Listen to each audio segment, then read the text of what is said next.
Hello, everyone. Welcome back to 10 Minutes Astrology. Hello, Alejo. How are you? Hi Rod, how are you? Hello everyone.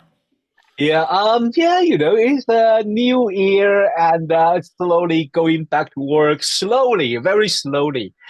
I'm Oh, so I know. lazy, Rod. I don't want to go back to work. I'm such a Taurus, you know. If I could, I wouldn't work, to be honest. That is not very Taurus. Taurus is always hanging on there, isn't it? Mm, Okay, so today we are come to the last two of our planet retrograde and the stationary. So, but before we started, sorry, I have to do advertising. So on the first of the February, I invite Sharon and I going to give a electionary astrology workshop. ah, So that wow. is part of astrology. Very interesting, right? That is a part of a traditional astrology to choose date to initiate the event. If you want to, for example, most people do it for start new business. Some people choose it for get married, but I'm like, that is a little bit funny, and also to sign a contract. Would you do that? Would you when people ask you to sign a contract or send an important document, would you say, "Let me check a chart"? Look, I have done it for some people, not Yeah, so much with a contract. With a contract, yes. Actually, I remember a few that were buying an apartment. yeah, And I remember another person who had to sign a contract with a company. yeah, Uh, yeah, But I did it more times for friends who are artists or musicians, yeah. and they have to choose when they're going to start selling the tickets for their shows and this kind of thing. Oh, yeah, but for yourself, would you do that? Ah, for myself, I don't think I do it. Maybe I should start doing it. Maybe I should start doing it. Yeah, I feel like for myself, I just go with when I feel it's the right time, and I don't really. Maybe then I Uh, will look, for instance, when I have to give a talk, for instance, let's say, then I look at the chart and I try to adjust the talk to what the chart is saying. Yeah. Okay, that sounds another type of election too. That sounds like a lot of time. Most of the time I don't do it, but sometimes when I want to do it, I will feel frustrated about it. And that is something very interesting. People usually talking in the electional chart is like, you choose the day, but is that God's will? Because something could happen and you will delay it. And that was so funny. For example, people planning to marry on this hour, but then all the wedding was delayed. They will eventually Exactly. marry in Yeah. 3 hours after. That was so interesting. So on the 1st of February, come to join us to listen how Sharon to share her knowledge about electional astrology. It's much simpler than you think. It's much simple than you think. I must But say, sorry, in defense yeah, of electional astrology, I must say that so far, all of the dates I've chosen for my friends who are artists and musicians, they have always been a success. you are good So electional it astrologer. works. This is what I It must works. say. It works. Okay. I don't do Okay. it so often with me because I'm lazy again, and because I think if you do it too much with yourself, you become a little bit paranoid. So I'm gonna True. choose the right time to buy the chicken. I'm gonna choose the right time to do the bed. You can become a little bit paranoid. So Yeah. I don't do it for myself. That's why I don't do it for myself. But I do think it works. Yeah. Yes. Another webinar.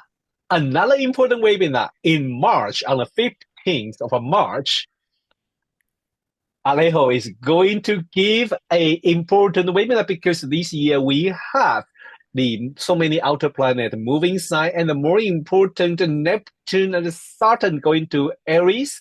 And from this year they already kind of conjunct, they are in the orbit, right? So Alejo, your webinar, could you share with us? Okay, yeah, so I'm going to be talking a little bit about what this means. So Saturn has been in Pisces and it's going to go to Aries. Of course, Neptune has been in Pisces. It's also going to go to Aries.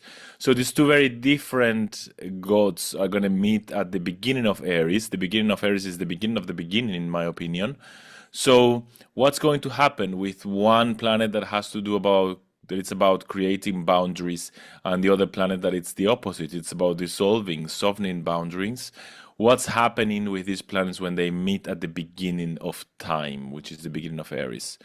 So we're going to talk about this a little bit in collective terms. We're also going to look about this historically, what it could have meant in the past to understand what it could be meaning now. And then I'm always interested in the personal things. So we're going to try to see how this may affect each one of us. Yeah, Oh, individually. definitely, definitely. That sounds so interesting. Please don't forget on the 15th of March, if you want to know a little bit more about Saturn Neptune conjunct in Aries, please come to join us. Okay. Well, finally, today we're talking about the Pluto stationary and the retrograde. It's a planet related to crisis, life and death, or maybe a lot of taboo. What what could happen when it retrograde? Doubling down? So I think it's interesting. I was thinking about this because when we decided to do these retrogradations, as I said before, I'm more used to looking at the retrograde planets, at this fast-moving planets retrograde in the natal Yeah. chart than the slow-moving planets. So I was thinking about this Pluto retrograde in a personal level, what it could mean. So in a collective level, I would say that this sense of demonstration of power gets a little bit contained, right? So I Mm, would say the same thing would happen in an individual level. In an individual level, perhaps this this power, this possibility of changing the outer world in order to fulfill my own objectives and my own needs might be more contained, and maybe it won't be focused so much on the outer world. It will be focused more on the inner world. So there might be a stronger power of kind of self I don't want to repeat transformation. Yes, I want to say like hmm. self-actualizing oneself. Ah. So I think when Pluto is retrograde in the natal chart, it may mean that this person has this ability to go deep within itself, themselves, and to see what parts of themselves might be asking to be let go of in order to allow more life to emerge. And I think all of these processes, usually they come from outside. Like life pushes us to Mm, change. I would say that maybe people who have Pluto retrograde, it's an impulse that coming from within. It's not necessarily coming mm, from outside. mm, And I wonder, if it's not recognized, if they are not becoming aware, I wonder if it may become self-destructive instead of self. I think Pluto is one of the most loving planets, actually. I think it's really the promoter of life. But hmm, because we ignore him, it hmm. becomes the opposite, right? It becomes its shadow, so it becomes self-destructive. So I wonder if with Pluto retrograde, maybe it might also mean that the person finds it harder to recognize, so Mm. it becomes more self-destructive. I wonder. I don't know. And the other thing I was thinking of is this idea of planets being retrograde. They have an awkwardness, right? So the way they Mm. express it's Yeah. different. So I wonder if it could also mean that these persons will rise into power or will tap into their own sense of um, possibilities of doing things, of achieving things in ways that are not so obviously external.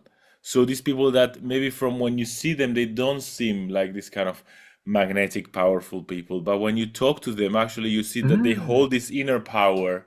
They don't need to show it off. This kind of Wow. self-contained power. Yeah. Sounds very interesting because that is sounds like there is a mysterious thing there. They are not really directly express out this kind of mysterious and the power. They hold it within, but Yes. it's like a trap. It's like a trap. I'm not going to attack you, but when you step in, boom. Exactly. Yeah. This kind of yeah. Yeah, yeah. These kind of people that they seem weak sometimes, they seem like they don't ah, fight for what they want. But actually, when ah. you go deeper, when you get to know them deeper, they're like, no, I'm not going to fight for things that are worthless. That's why I'm not investing energy there. It's not that I'm I weak. Actually, they are super powerful. Yeah, yeah. So interesting. But in another way, when planet is stationary, I think Alejo and I think what I learned from in the faculty at that time, we learned for the outer planet, we are focused on the degree and the minutes. When they arrive at that degree and the minutes of their changing direction, we call it's stationary. So this means when they are stay there, for a long time. Usually for wow, for Pluto can hold there for week, for 1 week or two, Yes, sometimes for can yes, hold there for 1 week and two. That is a very special moment for a year when they change their direction. They stay stationary like that for 1 week and two. They are focused on Pluto's major themes about life, about struggle, about power.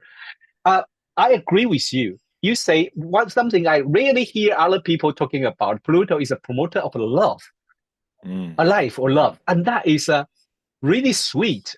I agree with you. I agree with you because it's only we usually people think about Pluto. People think about the crisis or struggle or death.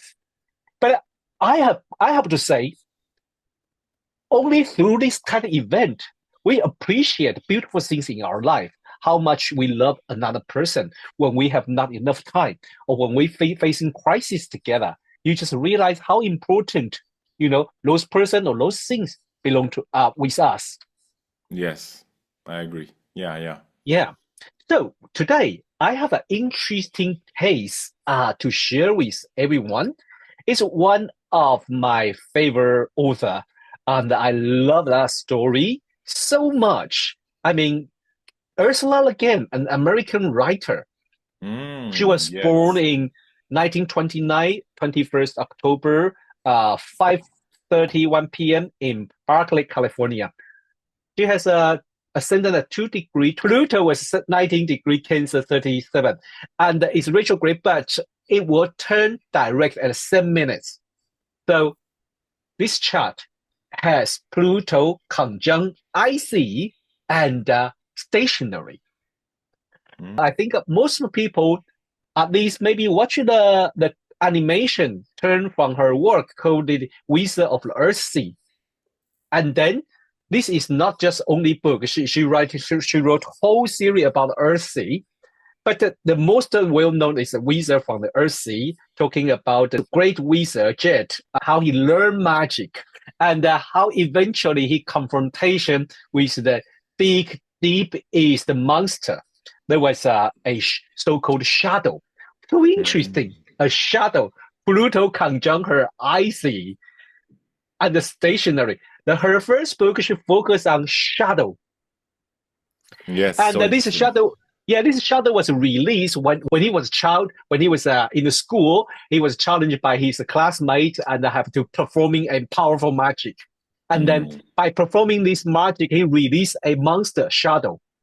Then entire of his life, he's chasing, fighting for dragon or anything. But eventually, he is chasing this so-called monster, so-called shadow everywhere.